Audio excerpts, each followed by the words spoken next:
ศาสตร์ไม่อาจพิสูจน์ประเด็น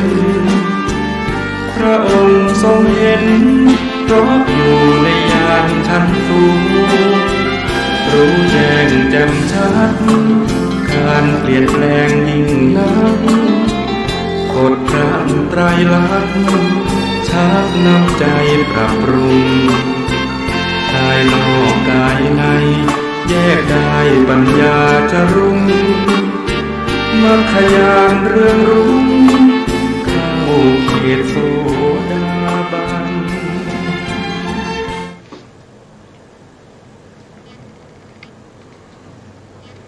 พุทธังสรณังคัจฉามิ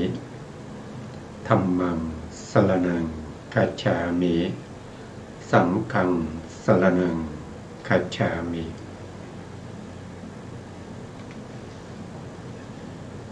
กราบนมัสการพระมหาเถระพระสังฆาธิการพระเถรานุเถระสวัสดีท่านผู้ฟังและผู้ชมทุกท่านที่ติดตามในรายการพระไตรปิฎกลอยฟ้าครั้งนี้เป็นครั้งที่73ในเรื่องของสติปัฏฐาน4นะครับซึ่งสติปัฏฐาน4เป็นข้อปฏิบัติที่มีเฉพาะในพระพุทธศาสนานี้เท่านั้นศาสนาอื่นไม่มีนะครับในเรื่องของการปฏิบัติเพื่อความหลุดพ้นเพื่อความบริสุทธิ์ของสัตว์ทั้งหลายเพื่อก้าวข้ามจากความทุกข์โทมนัสและอุปาญาสนะมีแต่ในพระพุทธศาสนานี้เท่านั้นที่จะมีข้อปฏิบัติที่จะให้เข้าถึงมรรคผลนิพพานได้ซึ่งข้อปฏิบัติเหล่านี้เป็นคำสั่งสอนของพระสัมมาสัมพุทธเจ้าทุกพระองค์จะเหมือนกันหมดเลยนะครับไม่ว่าจะเป็นพระทีปังกรสัมมาสัมพุทธเจ้าพระมังคละสัมมาสัมพุทธเจ้าหรือนับถอยหลังไปเมื่อ1อสงไขยแสนกับพระอโนมาทัสสีสัมมาสัมพุทธเจ้าไม่ว่าพระพุทธเจ้าองค์ไหนก็ตามที่ได้ตรัสรู้แล้วเที่ยวสั่งสอนเวนยสัตว์ทั้งหลายให้ข้ามพ้นจากวัฏสงสารเข้าสู่พระนิพพานก็ต้องมีข้อปฏิบัติคือสติปัฏฐาน4นะที่เราเรียกว่าในหมวดธรรมที่เป็นโพธิปักขิยธรรมโพธิปักขิยธรรมมีอยู่37ประการด้วยกันก็จะมีสติปัฏฐานมีอยู่4นะเริ่มต้นที่สติปัฏฐานนะสติปัฏฐานมี4สัมมาปัฏฐานอีก4อิทธิบาทอีก4อินทรีย์5พละ5โพชฌงค์7อริยมรรคมีองค์8รวมแล้วก็จะได้ทั้งหมด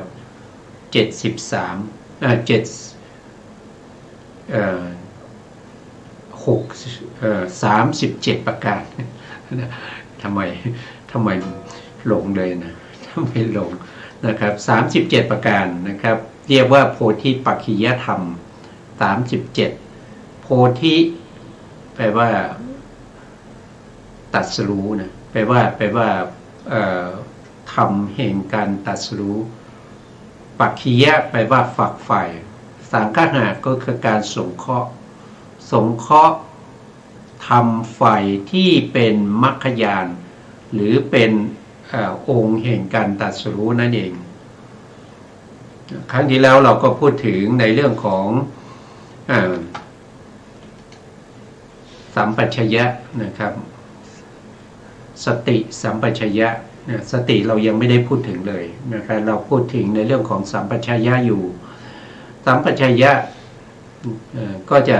สัมปชัญญะนี้ก็แปลว่าปัญญานะครับก็คือปัญญานั่นเองนะคือปัญญานั่นเอง ปัญญาก็มีด้วยกันหลายในเนี่ยปัญญาก็คือการรู้แจ้งสภาวธรรมนะครับเป็นธรรมที่กำจัดเสียซึ่ง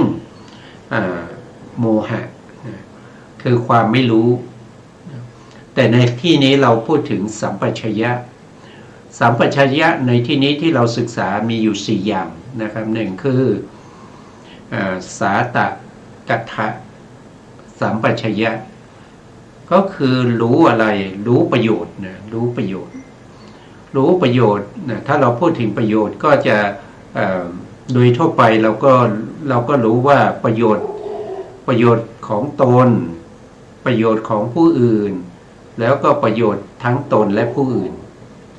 แล้วอีกในหนึ่งก็คือประโยชน์ในภพนี้ประโยชน์ในภพหน้าประโยชน์อย่างยิ่งการที่เราทำมาหากินทุกวันนี้นะครับก็เพราะอะไรก็เพราะประโยชน์ในภพนี้ที่ประกอบอาชีพนะครับแสวงหารายได้ก็เพื่อความเป็นสุขในภพนี้เพื่อประโยชน์ภพนี้นะเมื่อเรามีประโยชน์ภพนี้เราอย่าลืมประโยชน์ในภพหน้านั่นก็คือเราจะต้องมีการให้ทานนะมีการให้ทานมีการรักษาศีลนะก็จะเป็นประโยชน์ในภพหน้าถ้าเป็นประโยชน์อย่างยิ่งเราก็จะต้องมีการเจริญภาวนาในเรื่องของสมถกรรมฐานวิปัสสนากรรมฐานที่เป็นไปในโพธิปักขิยธรรมนะก็จะนำไปสู่ประโยชน์อย่างยิ่งนะก็อย่าลืมเมื่อเราได้ประโยชน์ในภพนี้อย่าลืมประโยชน์ในภพหน้าอย่าลืมการให้ทานรักษาศีลเมื่อเรามีการให้ทานรักษาศีลแล้วก็อย่าลืมประโยชน์อย่างยิ่งนั่นก็คือเจริญภาวนาตามแนวทางของพระพุทธศาสนาที่พระสัมมาสัมพุทธเจ้าได้บัญญัติไว้นะครั้งที่แล้วก็พูดถึงสัมปชัญญะไปแล้ว2อย่างนะครับหนึ่งก็คือสาตกะสัมปชัญญะสาตกะสัมปชัญญะนี้ก็คือเราจะทำอะไรเราต้องมีการระลึกเราต้องมีปัญญาตรวจสอบว่าสิ่งที่เราทำนั้นเป็นประโยชน์หรือไม่เราจะไปที่ไหนเราไปแล้วเป็นประโยชน์ไหมเราไปแล้วกุศลธรรมเกิดไหมเราไปแล้วอกุศลธรรมเกิดใช่ไหมถ้าไม่มีประโยชน์เราก็ไม่ไปอย่างนี้นะก็ต้องพิจารณานะก็ต้องพิจารณาดูต้องตรวจสอบดูตรวจสอบด้วยอะไรก็ตรวจสอบด้วยสติปัญญานะครับที่เรามีอยู่นะอย่างเช่นเราไปฟังธรรมอย่างเงี้ยก็เป็นประโยชน์ใช่ไหมครับเรารู้ว่ามีประโยชน์นะแต่เราต้องรู้ด้วยว่าการไปฟังธรรมเนี่ยสะดวกสบายไหมเขาเรียกว่าเป็นสัพพยะสัมปชัญญะนะสัพพยะสัมปชัญญะนี่มีหรือเปล่านะครับมีหรือเปล่าก็ต้องประกอบนะครับต้องประกอบต้องมีนะถ้าไม่มีเราก็การไปของเราก็จะไม่สะดวกสบายไปด้วยความยากลำบากนะไปด้วยความยากลำบากแล้วก็ไปด้วยการผิดศีลก็ได้เช่นไปเบียดเยียดกับมาตุคามอย่างเงี้ยท่านยกตัวอย่างนะนี่ท่านยกตัวอย่างมานะครับอย่างพระภิกษุสงฆ์ถ้าไปเนี่ยถ้ามีคนมากมีผู้หญิงมากก็ต้องระวังนะครับอาจจะไปถูกเนื้อต้องตัวอย่างนี้เป็นต้นนะนี่ท่านยกตัวอย่างมานะครับอย่างนั้นถือว่าได้ไปฟังธรรมมีประโยชน์นะครับแต่เวลาไปนะมันไปด้วยความไม่สะดวกนะครับไปด้วยความไม่สะดวกก็คือกระทบกระทั่งถูกเนื้อต้องตัวผู้หญิงนะครับก็ทำให้เกิดอาบัตินะครับเกิดอาบัติขึ้นมาอย่างนี้นะก็จะไม่สัพพยะนะไปถึงแล้วที่นั่งนะครับหรือที่ยืนที่จะฟังธรรมเนี่ยเป็นไปด้วยดีไหมนะ แล้วในการฟังธรรมฟังไกลเกินไปเสียงชัดเจนหรือเปล่านะครับฟังแล้วถ้าไม่ชัดเจนอาจจะทำให้การฟังธรรมนั้นเกิดข้อผิดพลาดนะครับก็คืออาจจะตีความไปในทางที่ไม่ถูกต้องอะไรพวกนี้ต้องมีนะครับต้องมีสัพพยะนะต้องมีสัพพยะนะสัพพยะคือความสะดวกสบายถ้าฟังก็ฟังได้อย่างชัดเจนนะเห็นก็เห็นได้อย่างชัดเจนไม่ใช่เบอร์นะครับไม่ใช่เห็นเบอร์ฟังเสียงก็มีเสียงรบกวนมากนะครับมีข้างๆก็จะมีดนตรีนะครับมีดนตรีมีการละเล่นมีมโหรสพอย่างเงี้ยเสียงรบกวนนะครับคนฟังธรรมก็ไม่สัพพยะนะครับที่นั่งฟังธรรมก็ลำบากนะครับอย่างเงี้ยมีผู้หญิงมากอย่างเงี้ยนะระวังการเหยียดแขนคู่แขนเหยียดขาคู่ขาเดี๋ยวไปเกิดไปถูกกับผู้หญิงเข้านะครับอันนั้นก็ไม่สัพพยะนะท่านก็ให้มาเราศึกษาไปแล้ว2อย่างนะครับต่อไปอย่างที่3ก็คือเรื่องของโคจรสัมปชัญญะโคจรสัมปชัญญะก็คือเวลาไปนั้นนะครับเราต้องมีกรรมฐานไปด้วยนะท่านก็บอกว่ากรรมฐานเราจะต้องมีกรรมฐานที่เป็นหลักของเรานะครับอย่างบางท่านอาจจะเจริญพุทธานุสตินะบางท่านอาจจะเจริญธรรมานุสติสังขานุสติอานาปานสติหรือว่าอาจจะกำลังเจริญในเรื่องของกายานุปัสสนาสติปัฏฐานนะการเห็นนะการได้ยินเสียงนะกำหนดยังไงให้รู้ยังไงนะครับรู้แล้วมากน้อยแค่ไหนเกิดปัญญาไหมหรือว่าจะเกิดอกุศลจิตนะครับก็ต้องพิจารณาแล้วในขณะไปก็ต้องเอานำไปด้วยนะโคจรเนี่ยนะโคจรคือโคจรก็คือการไปนะโคจรสัมปชัญญะนะครับก็คือต้องไปด้วยสัมปชัญญะก็คือปัญญาต้องมีปัญญา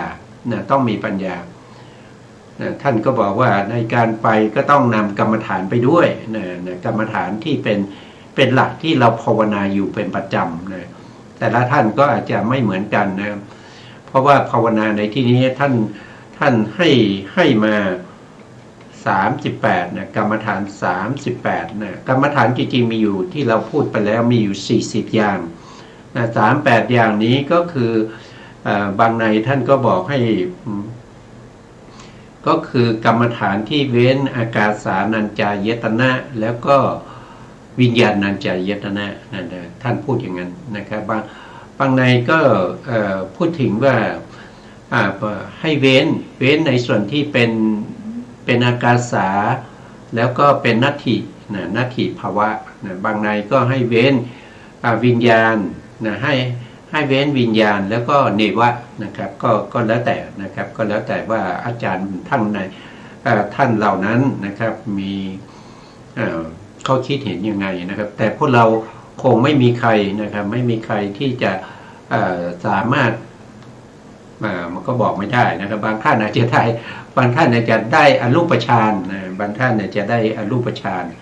แต่ในการไปเนี่ยไม่ได้หมายความว่าเข้าฌานไปนะก็คือหมายถึงว่าให้ตึกนะให้ตึกก็คือนึกถึงกรรมฐานนะที่ตัวเองได้นะครับนึกถึงก็คืออุปจารสมาธินะไม่ต้องเข้าฌานนะไม่ต้องเข้าฌานแต่ถ้าผู้เชี่ยวชาญเนี่ยเขาสามารถเข้าฌานได้นะคือหมายถึงว่าเขาเข้าฌานออกฌานนะครับเข้าฌานแล้วก็ออกฌานในขณะที่เข้าฌานอารมณ์ก็เป็นฌานนะครับแล้วก็ออกฌานแล้วก็เดินนะแต่ก็เดินเป็นปกติก็ค่อยๆเดินไป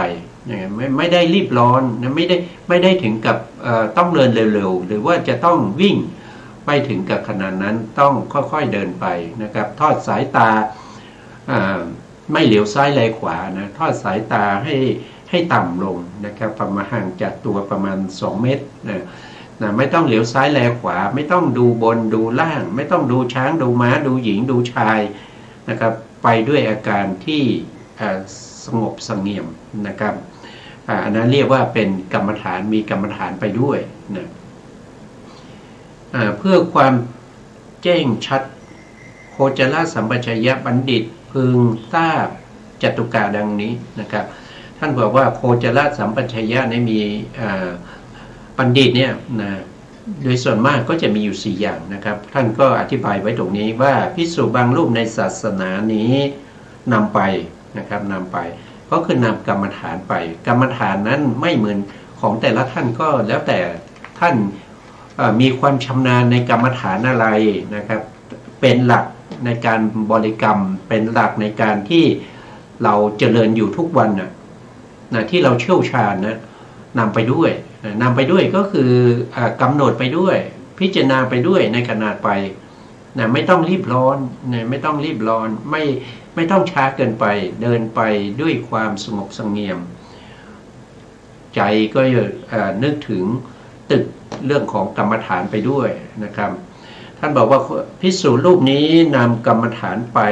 แต่ไม่นำกรรมฐานกลับนะอันนี้คือประเภทที่1นะครับประเภทที่1มีกรรมฐานไปแต่ไม่มีกรรมฐานกลับมานะแล้วก็ภิกษุบางรูปนะครับก็คือประเภทที่2นะภิกษุประเภทที่2ก็คือเวลากลับเนี่ยมีกรรมฐานกลับมาด้วยนะครับแต่เวลาไปไม่เอากรรมฐานไปนะเวลาไปก็พูดคุยกับ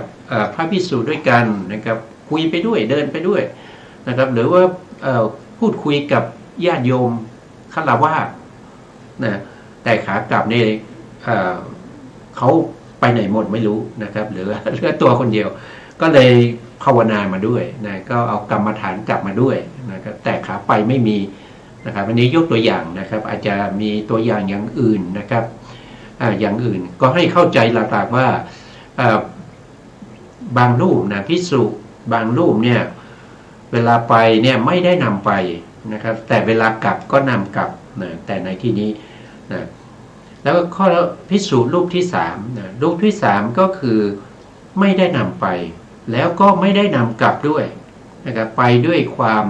คึกขนองนะครับไปด้วยใจลอยเมื่อลอยนะครับไปด้วยการฟุ้งซ่านไปด้วยอะไรก็แล้วแต่ที่ไม่ได้นำกรรมฐานไปเวลากลับก็ไม่นำกรรมฐานกลับมาด้วยอันนี้คือประเภทที่3แล้วก็ภิกษุประเภทที่4นะครับก็คือนำไปด้วยนะนำกรรมฐาน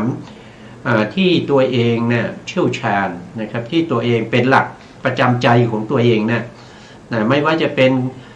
การกสิณ10นะอสุภะ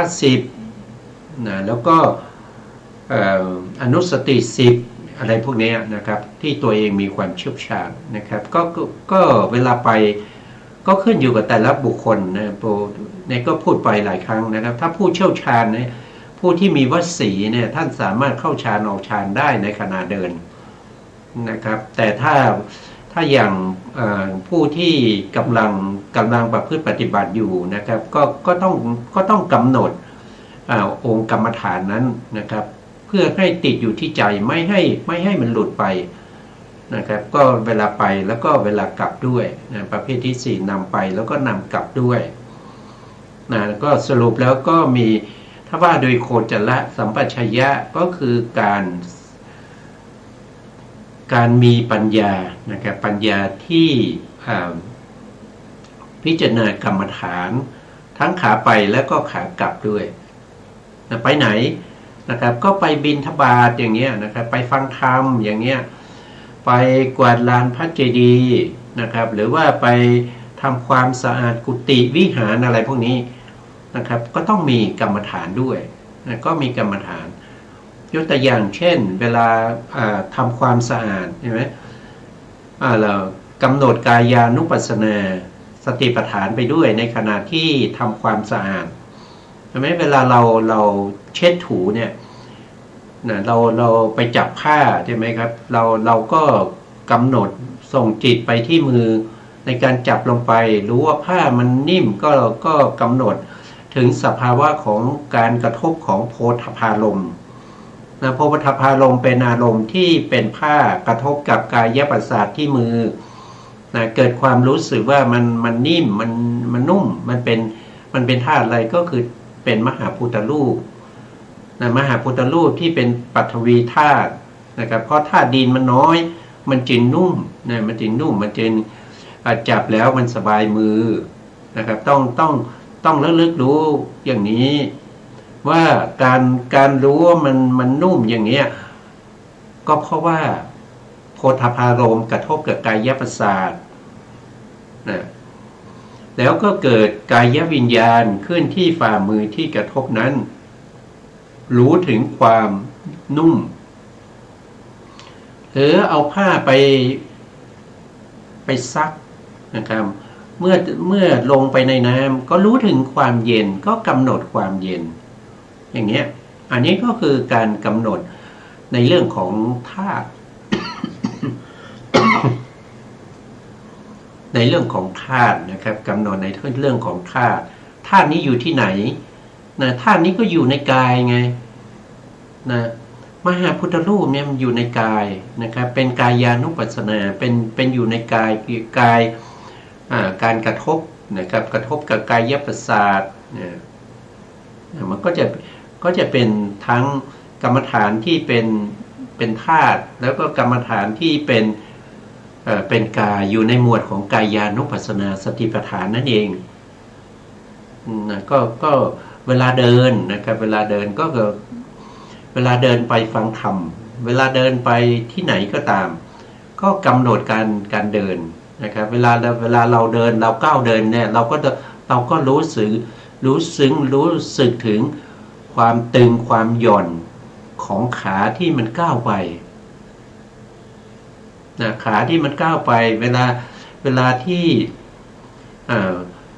ธาตุลมกับธาตุไฟ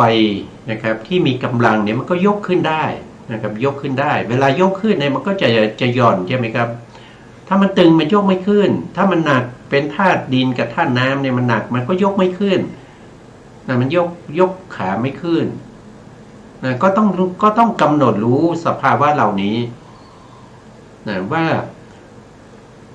าสิ่งเหล่านี้มันเกิดแต่เหตุแต่ปัจจัยมันไม่ได้เกิดขึ้นมาลอยๆนะครับมันไม่ใช่เป็นสภาวะที่อยากเกิดมันก็เกิดไม่ใช่เขาเกิดด้วยเหตุด้วยปัจจัยนะครับอย่างเช่นธาตุลมเนี่ยนะธาตุลมเนี่ยอยู่ในโพธพะใช่ไหมครับอยู่ในโพธพะนะครับกระทบกับกายประสาทนะธาตุลมเนี่ยเกิดขึ้นด้วยการอาศัยอะไรก็เราอาศัยธาตุสามที่เหลือนะครับก็คือปฐวีธาตุอาโปธาตุแล้วก็เตโชธาตุเป็นเหตุเป็นปัจจัยให้เกิดวายโยธาตุนะครับวายโยธาตุมีกำลังนะวายโยธาตุมีกำลังปรากฏชัดเจนนะเมื่อกระทบแล้วรู้สึกถึงความหย่อนความตึงก็กำหนดไปอันนั้นก็เป็นกรรมฐานนะครับไปก็กำหนดไปด้วยนะครับนำไปด้วยขากลับก็นำกลับมาด้วยนะกลับมาแล้วเข้ากุฏิก็เลยไม่ต้องกำหนดใช่ไหมไม่ใช่นะครับคือต้องกำหนดนะครับทุกเขาเรียกว่าทุกเวลาทุกอิริยาบถทุกส่วนที่มีการขยับเคลื่อนไหวตามสภาวะอารมณ์ไหนที่ปรากฏชัดเจนก็กำหนดอารมณ์นั้นไม่ว่าจะอยู่ในกุฏินะจะอยู่ในวิหารนะอยู่ที่ไหนก็ตามที่พักนะเสนาสนะใดที่เราใช้สอยอยู่ไม่ว่าจะยืนเดินนั่งนอนก็ต้องกำหนดหมดถ้าหวังพ้นทุกข์นะครับแต่ถ้าไม่เห็นภัยในวัฏฏะสงสารนี้ก็จะทำไม่ได้นะแต่ถ้าเห็นภัยในวัฏฏะสงสารนี้จะทำได้นะจะทำได้ผู้ที่มีเห็นภัยนี้จะทำได้ไม่ใช่ อย่างปกติที่เคยเห็นเนี่ยนะครับ มาปฏิบัติธรรมเนี่ยมาถึงวัดนะครับมาถึงก็พูดคุยกันนะครับแล้วก็เข้าห้องปฏิบัตินะครับแล้วก็พูดคุยกันนะครับรออาจารย์มาให้กรรมฐานแล้วก็ปฏิบัติแต่ละผู้แต่ละคนก็ปฏิบัติกันไปนะครับหลังจากกลับออกจากห้องกรรมฐานนะก็พูดคุยกันอีกนะพูดคุยกันนะหัวเราะอะไรพวกนี้มันคือทำอย่างนี้มันได้แค่อุปนิสัยนะครับมันไม่ได้กำลังของสมาธิที่เป็นอุปจารสมาธิที่จะเปิดเผยออกมาซึ่งนามรูปนะครับอะไรเป็นรูปอะไรเป็นนามอะไรเนี่ยต้องอาศัยกำลังสมาธิที่เป็นอุปจารสมาธินะอุปจารสมาธิก็ต้องอาศัยการต่อเนื่องของการกำหนดรู้สภาวธรรมเหล่านี้นะถ้าเราไม่กำหนดรู้สภาวธรรมเหล่านี้เนี่ยสมาธิไม่ต่อเนื่องนะครับรูปนามปรากฏตลอดเวลาแต่เราปัญญาเราไม่มีสมาธิที่จะเข้าไปรู้ได้นะ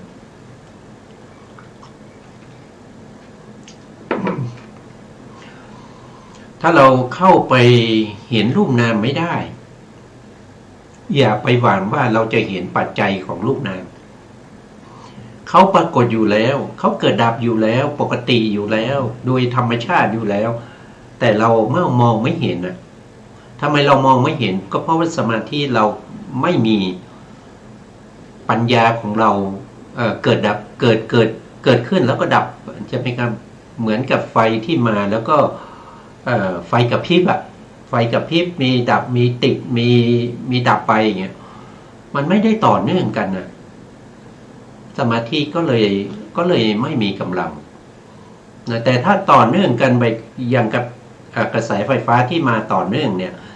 สมาธิก็จะมีกำลังปัญญาและสติก็จะสามารถกำหนดรูปนั้นได้ว่านี่มันเป็นรูปนะเป็นรูปแล้วมันเป็นรูปอะไรก็มันเป็นมหาพุทธรูปแล้วก็ยังแยกย่อยไปว่าเป็นมหาพุทธรูปที่เป็นปฐวีธาตุนะเป็นปฐวีธาตุหรือว่าเป็นอาโปธาตุหรือว่าเป็นวายโยเป็นเจโชนะผมเนี่ยมันก็มีมหาพุทธรูปแล้วก็มีอุปทัยรูปอยู่ในผมนั้นน่ะแต่เราเรียนรู้เราสามารถรู้ได้มีเท่าไหร่อะไรนั่นมันเป็นการเรียนรู้นะแต่เรามองไม่เห็นความจริงเราไม่เห็นจริงๆเพราะเราไม่ได้กำหนดรอบรู้ในเรื่องของกายานุปัสสนาสติปัฏฐานไม่ได้ต่อเนื่องให้เกิดเป็นอนุปัสสนาไม่ต่อเนื่องนะครับเพราะฉะนั้นเราต้องทำให้ต่อเนื่องกันด้วยนะในบรรดาภิกษุสี่จำพวกนั้นนะภิกษุใดชำระจิตให้บริสุทธิ์จากธรรมอันเป็นเครื่องกั้นธรรมอันเป็นเครื่องกั้นก็คือนิวรณ์นะครับนิวรณ์นะด้วยการจงกรมก็เดินจงกรมและการนั่งในเวลากลางวันนะกลางวันนะครับตั้งแต่กลางวันก็ต้องมีตั้งแต่หลังจากที่เราฉันเช้านะครับหลังจากฉันเช้าไปก็ต้องมีการนั่งนะครับแล้วก็มีการเดินจงกรมก็สลับกันไปนะสลับกันไปจนถึงปฐมยามนะปฐมยามก็ตั้งแต่6 โมงเย็นนะครับว่าด้วยนาฬิกานะครับสมัยก่อนนี้เขาไม่มีนาฬิกานะครับแต่ปัจจุบันนี้สะดวกมากนะมีนาฬิกาก็คือตั้งแต่6 โมงเย็นไปจนถึง4 ทุ่มนะไปจนถึง4 ทุ่มเรียกว่าปฐมยามในกลางคืนนะก็ปฏิบัติอย่างนั้นนะครับแล้วก็ให้นอนในมัชชิมยามนะมัชชิมยามก็คือเวลาตั้งแต่4 ทุ่มนะ4 ทุ่มไปจนถึงตี 2นะช่วงนี้เป็นช่วงที่เราพักผ่อนนะเป็นช่วงที่เราพักผ่อน อย่างเวลานั้นให้ล่วงไปนะครับล่วงไปยังไงก็คือหลังจากมัชฌิมยามแล้วก็เราก็ต้องมีการตื่นขึ้นมาปฏิบัติต่อนะครับในการนั่งและการเดินจงกรมในปัจฉิมยามก็คือตั้งแต่ตีสองไปจนถึง6 โมงเช้านะกระทำที่ลานพระเจดีย์ก็ได้นะครับหรือว่าลานโพนะครับก็ได้นะครับหรือว่าที่กุฏิก็ได้นะครับหรือว่าที่วิหารนะครับก็ได้ศาลาก็ได้ที่สะดวกสบายนะครับที่สามารถที่จะปฏิบัติได้แล้วก็ได้สมาธิที่มีกำลังนะครับปฏิบัติที่ไหนนะที่เป็นสัพพยะแก่เราที่ไหนถ้าเราปฏิบัติที่นั่นแล้วนิวรณ์ไม่รบกวนนะครับก็ปฏิบัติตรงนั้นนะบางท่านอาจจะอยู่ในกุฏิเนี่ยนะครับบางท่านอาจจะปฏิบัติได้ดีนิวรณ์จะสงบเนี่ยบางท่านก็อยู่ในกุฏินี้นิวรณ์มากนะครับก็ต้องไปปฏิบัติที่วิหารอย่างเงี้ยพอปฏิบัติที่วิหารบางท่านก็นิวรณ์รบกวนบางท่านก็นิวรณ์สงบก็แล้วแต่สัพพยะของแต่ละท่านไม่เหมือนกันนะครับไม่เหมือนกันก็ดูสังเกตดูนะครับในการที่จะปฏิบัติกำหนดในเรื่องของสติปัฏฐานไม่ว่าจะเป็นกายานุปัสสนาสติปัฏฐานเวทนานุปัสสนาสติปัฏฐานจิตานุปัสสนาสติปัฏฐานธรรมานุปัสสนาสติปัฏฐานในการกำหนดนี้ไม่ได้จำกัดนะครับว่าจะต้องกำหนดกายานุปัสสนาก่อนแล้วก็เวทนาแล้วก็จิตแล้วก็ธรรมไม่ได้มีการกำหนดไว้นะครับว่าต้องปฏิบัติกายาก่อนนะไม่ใช่นะคือการปฏิบัติเนี่ยต้องปฏิบัติกำหนดรอบรู้อารมณ์ที่ปรากฏชัดเจนในขณะนั้นในขณะนั้นมีอารมณ์อะไรที่ปรากฏชัดเจนก็ให้กำหนดรู้อารมณ์นั้นตามสภาวะอันนี้เราพูดถึงว่าบุคคลที่ยังไม่ได้ญาตปริญญานะหรือเรียกง่ายๆว่ายังไม่เข้าถึงนามรูปปริเฉทญาณแต่ถ้าเข้าถึงนามรูปปริเฉทญาณข้ามพ้นจากปัจยปริฆาญาณได้ญาตปริญญาแล้วไปสัมมาสนญาณแล้วอันนั้นไปอีกระดับหนึ่งนะครับอันนั้นเป็นตีรณปริญญาไปแล้วนะแต่ตอนแรกเนี่ยเราต้องให้ได้นามรูปปริเฉทญาณก่อนได้ในที่นี้หมายความว่ายังไงนะครับก็พูดหลายครั้งนะครับก็ได้ก็คือเห็นชัดเจนถึงอาการปรากฏตามลักษณะที่จตุกะของรูปและนามเหล่านั้นรูปและนามเหล่านั้นถ้าเป็นรูปก็เป็นกายานุปัสสนาสติปัฏฐานถ้าเป็นนามก็คือได้แก่เวทนานุปัสสนาสติปัฏฐานจิตานุปัสสนาสติปัฏฐานถ้าเป็นธรรมเนี่ยก็มีทั้งรูปและก็นามนะครับก็อะไรปรากฏชัดเจนก็ต้องกำหนดรอบรู้ให้หมดนะครับไม่ใช่เราสร้างขึ้นแล้วก็ไม่ต้องไม่ใช่เราจะไปสร้างมันขึ้นมามันมีอยู่แล้วอ่ะมันมีอยู่ตลอดเวลานะครับไม่ใช่ว่าจะไปรอนะไม่ใช่ว่าจะไปรอให้มันเกิดขึ้นไม่ใช่มันมีอยู่ตลอดเวลาเพียงแต่เราไม่รู้เพราะเรามีสมาธิไม่เพียงพอที่จะรู้นะครับตั้งแต่ตื่นนอนไปจนถึงหลับเนี่ยมีช่วงไหนบ้างที่ว่างจากกายานุปัสสนาว่างจากกายในกายพิจารณาเห็นกายในกายมันว่างตรงไหนไม่มีเลยมันจะมีก็คือช่วงที่เวลาปรากฏไม่ชัดเจนบางครั้งเนี่ยเวทนาปรากฏชัดเจนใช่ไหมก็กำหนดเวทนาบางครั้งจิตเนี่ยปรากฏชัดเจนนะครับโลภะจิตนะครับจิตมีราคะปรากฏชัดเจนก็กำหนดรู้จิตนั่นเองคือสภาวะธรรมเหล่านี้มันไม่ได้ขาดช่วงนะตั้งแต่ตื่นนอนจนถึงหลับเนี่ยไม่ได้ขาดช่วงบางคนอาจจะคิดว่าขาดช่วงนะครับกำหนดกายหายไปแล้วมันหายไปเพราะมีสภาวะธรรมอื่นที่ปรากฏชัดเจนมากกว่านะครับเช่นเวทนาอย่างเงี้ยเวทนาจิตนะครับหรือว่า หรือว่านิวรณ์นะนิวรณ์เกิดขึ้นนะนิวรณ์อยู่ในธรรมานุปัสสนานะครับนิวรณ์ขันธ์นะขันธ์อายตนะอย่างเงี้ยนะก็กำหนดรู้อย่างนั้นไปเรื่อยๆจนกว่าจิตของเราจะรู้ชัดว่าอันนี้คือรูปแล้วก็สามารถรู้ได้ว่ารูปนั้นเป็นรูปอะไรในรูปส่วนใหญ่ในกายส่วนใหญ่นะกายส่วนย่อยในกายส่วนใหญ่คืออันนั้นคืออะไรแยกออกมาได้นะพอเห็นปุ๊บรู้ทันทีเลยว่าอย่างเช่นเราเห็นเนี่ยปกติเราจะเห็นเป็นผู้หญิงผู้ชายใช่ไหมเห็นเป็นนิมิตเป็นอนุพยัญชนะแต่เมื่อเราเห็นแล้วเนี่ยเราฝึกไปนานๆเนี่ยนะครับมีความชำนาญมากขึ้นเนี่ยเราเห็นปุ๊บเรารู้ทันทีว่าสิ่งที่จิตที่เรียกว่าจักขูวิญญาณเห็นนั้น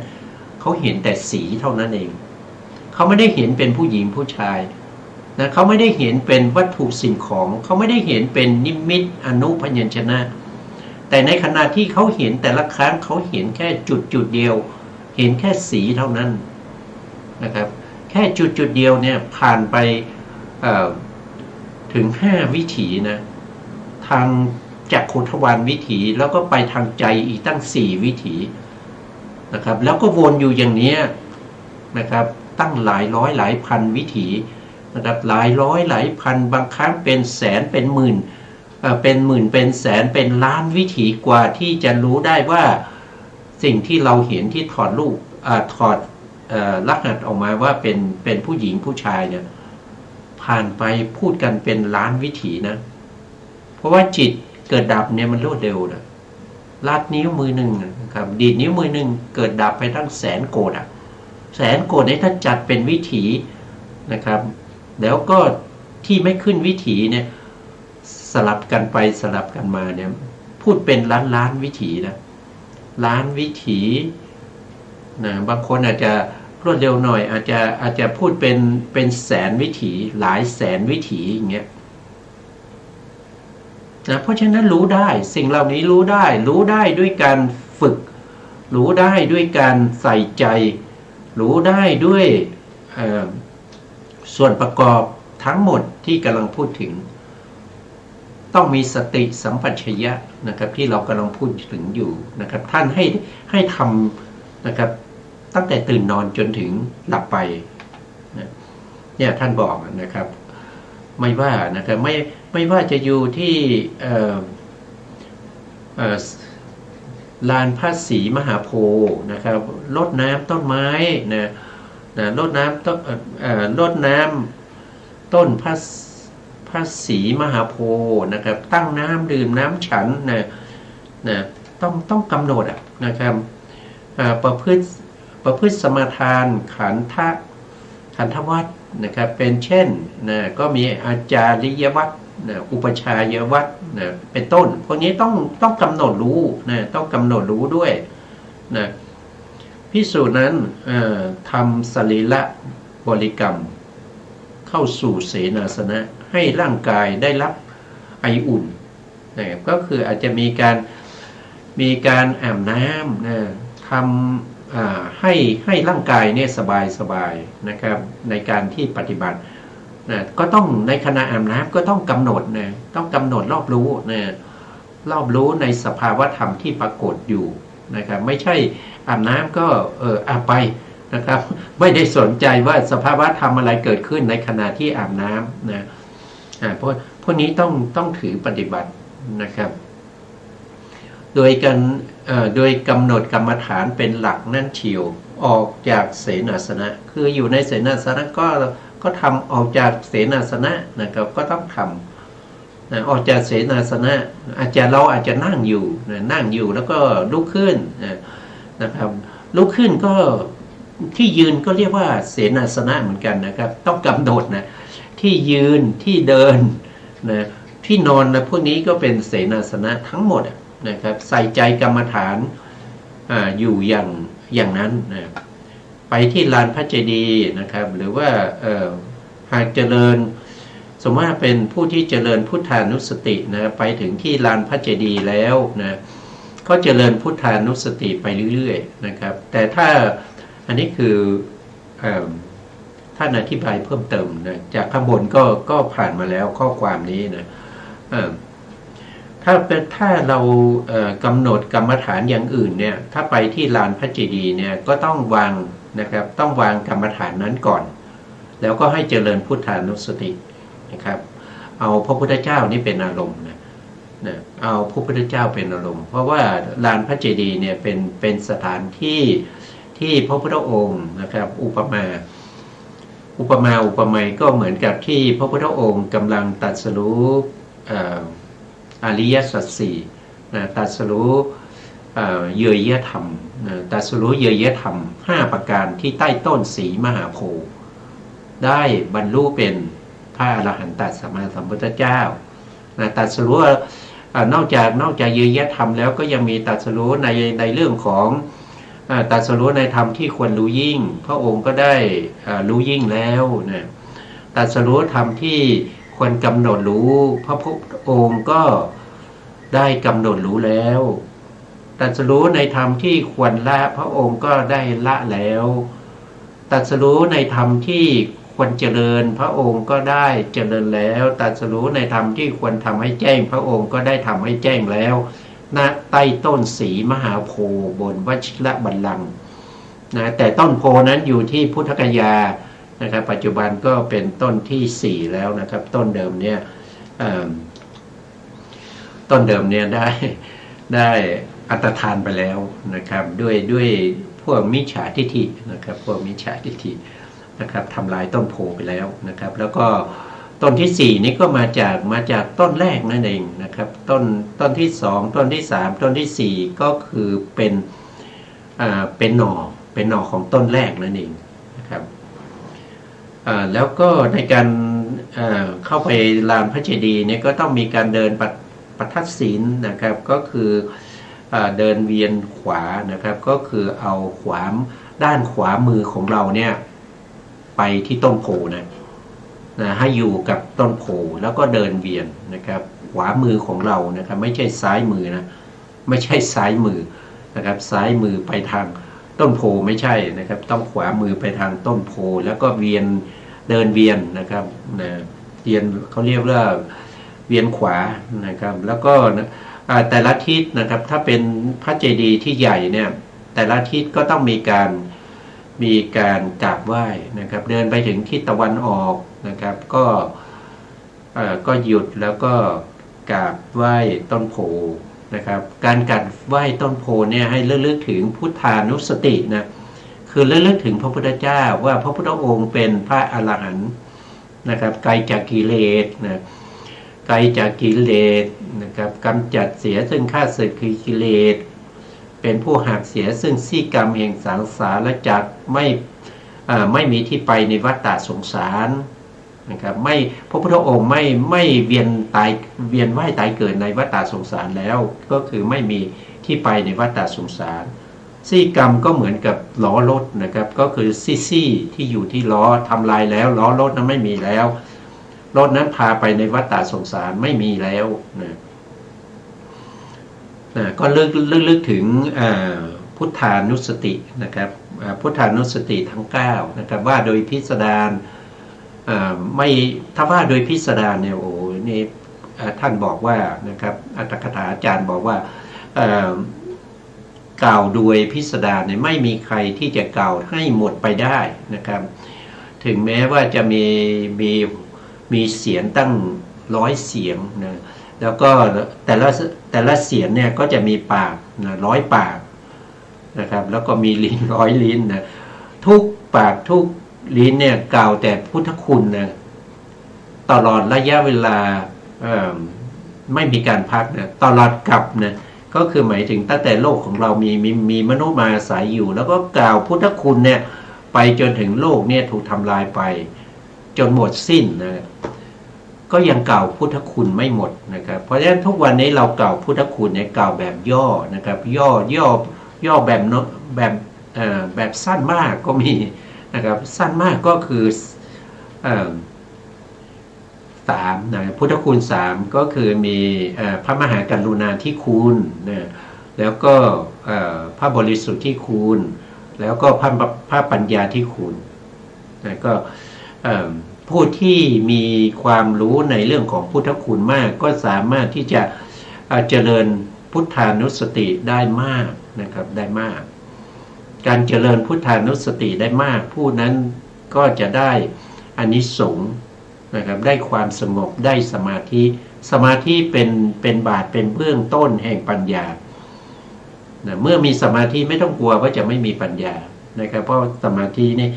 เป็นบาทแห่งปัญญาแล้วในขณะที่สมาธิเกิดนะครับก็ต้องมีปัญญาด้วยนะที่ไหนที่มีสมาธิ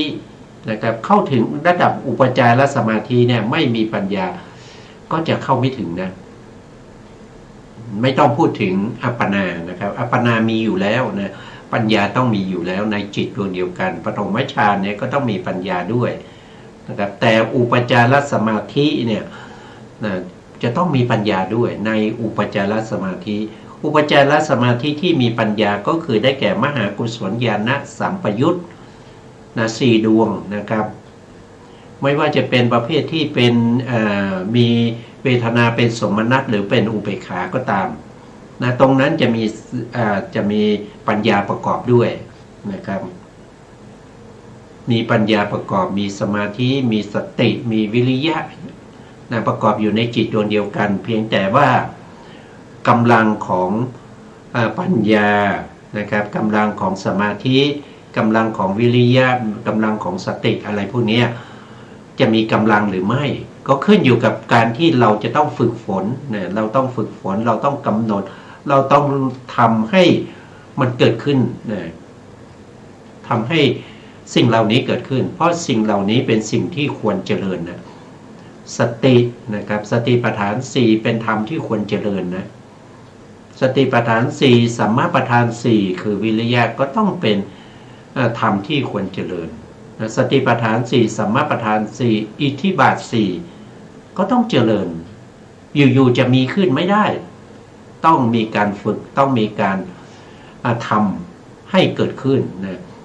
สัมมาปัฏฐาน4อินทรีย์5นะอินทรีย์5พละ5โพชฌงค์7อริยมรรคมีองค์8พวกนี้เป็นสภาวะธรรมที่ต้องภาวนาต้องเจริญต้องทำให้มีขึ้น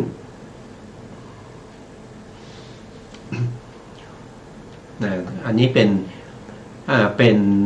นอะไรพูดไปแล้วก็คือเป็นข้อปฏิบัตินั่นเองนะเป็นข้อปฏิบัตินะครับว่าต้องปฏิบัติอย่างนี้นะถ้าเป็นพระเจดีย์ที่เล็กนะครับก็ต้องมีการเดินประทับศีลนะครับในฐานะ8นะฐานะ8ก็คือเมื่อเราเดินไปถึงทางทิศตะวันออกเราก็ต้องมีการบูชากราบไหว้นะพอเดินไปถึงทิศตะวันออกเฉียงใต้ก็ต้องมีการกราบไหว้แล้วก็เดินไปถึงทิศใต้ก็มีการกราบไหว้แล้วก็เดินไปถึงทิศตะวันตกเฉียงใต้ก็ต้องกราบไหว้แล้วก็ไปทิศ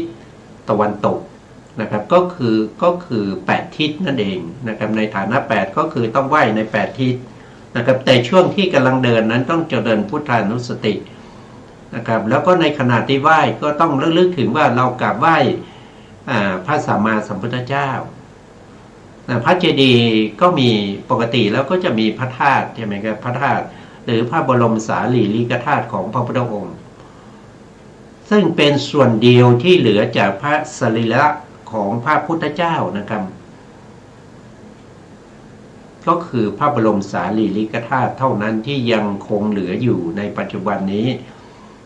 ที่มาจากสรีระของพระพุทธเจ้าก็ระลึกถึงพระพุทธเจ้าว่าเราได้กราบไหว้พระพุทธเจ้าเราไม่ได้กราบไหว้ปูนอิฐนะครับที่มาก่อเป็นพระธาตุเจดีย์นะครับแต่พระธาตุเจดีย์เนี่ยเป็นสัญลักษณ์ให้เราระลึกถึงพระพุทธเจ้าระลึกถึงพระพุทธเจ้าผู้ที่มีคุณอันยิ่งใหญ่นะครับไม่มีใครที่จะมีคุณเทียบกับพระพุทธเจ้าได้นะครับไม่ว่า ไม่ว่าจะมาเทียบแค่เศษเสี้ยวที่16ของพระพุทธเจ้าก็ยังเทียบไม่ได้เลยนะครับอย่าไปหวังว่าจะมีใครที่จะมาเสมอพระพุทธเจ้าได้นะครับเมื่อเรากราบไหว้พระพุทธเจ้าเนี่ยเราได้กราบไหว้บุคคลที่มีคุณงามความดีถึงขนาดนี้มีเพียงผู้เดียว 2,500 กว่าปีมาจนถึงปัจจุบันยังไม่มีใครที่จะมีคุณเทียบเท่ากับเศษเสี้ยวที่16ของพระพุทธเจ้าได้เลยนะอันนี้เราไม่ต้องเสียใจนะครับว่าเรากราบไหว้บูชาบุคคลที่ควรบูชาแล้วนะเป็นมงคลต้นๆนะครับควรบูชาบุคคลที่ควรบูชานะ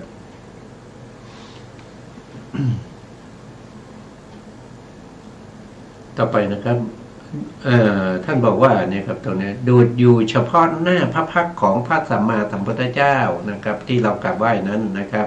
ภิกษุไหว้พระเจดีย์ต้นศรีมหาโพธิ์ถือเอากรรมฐานนะ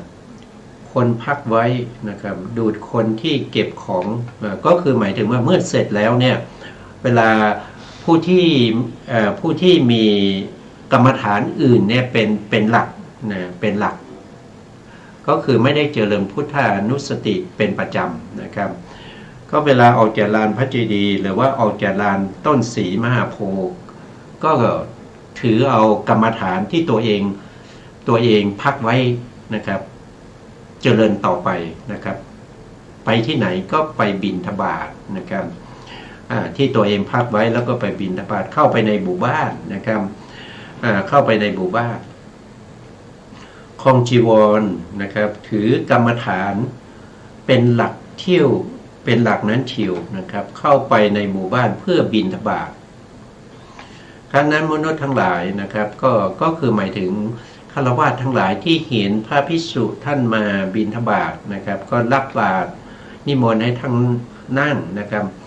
หรือว่าเข้าไปในโรงที่เขาทำไว้เพื่อคือสมัยก่อนเนี่ยไม่เหมือนกับปัจจุบันนะสมัยก่อนเนี่ยเขาจะมีศาลานะครับในหมู่บ้านเนี่ยก็มีศาลาให้พระภิกษุสงฆ์เนี่ยเวลาบิณฑบาตเนี่ยก็นิมนต์เข้าไปในศาลาแล้วก็เอาอาหารไปถวายในศาลานะครับพระภิกษุทั้งหลายก็จะฉันอาหารนะฉันบิณฑบาตนะในศาลานั้นนะปัจจุบันนี้ก็รับบาตรแล้วก็กลับมาฉันที่วัดนะก็อันนี้นะครับเราก็อันนี้ก็คือเรายังขาดอีกข้อหนึ่งนะครับเราได้มาแล้วก็คือเรื่องของสาตกะสัมปชัญญะนะครับอันนี้ต้องรู้ประโยชน์2ก็คือสัพพยะสัมปชัญญะ3ก็คือโคจรสัมปชัญญะในการไปและการกลับนะครับ4นะครับ4ก็คืออาสัมโมหะสัมปชัญญะนะครับตรงนี้ท่านพูดถึงอยู่ตรงไหนเอ่ยนะอาสัมโมหะก็พูดคร่าวๆก็แล้วกันนะครับว่าอาสัมโมหะสัมปชัญญะเนี่ยก็คือเนี่ยมันคืออะไรก็คือก็คือไม่อาสัมโมหะก็คือไม่หลงเนี่ยไม่หลงอาสัมโมหะสัมปชัญญะก็คือไม่หลงในกรรมฐานที่เราไม่ว่าจะขาไปหรือขากลับหรือว่าจะอยู่ตรงไหนก็ตามที่เรากำลังปฏิบัตินะครับมีกรรมฐานอยู่นั้นน่ะต้องไม่หลงนะครับไม่หลงคืออะไรก็คือไม่ให้นิวรณ์ไม่ให้นิวรณ์5เนี่ยเข้ามาใช่ไหมครับ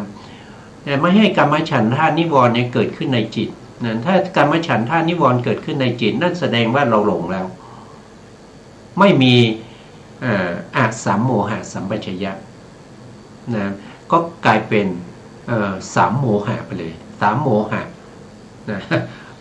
มันไม่ได้เป็นอาสัมโมหะแล้วนะ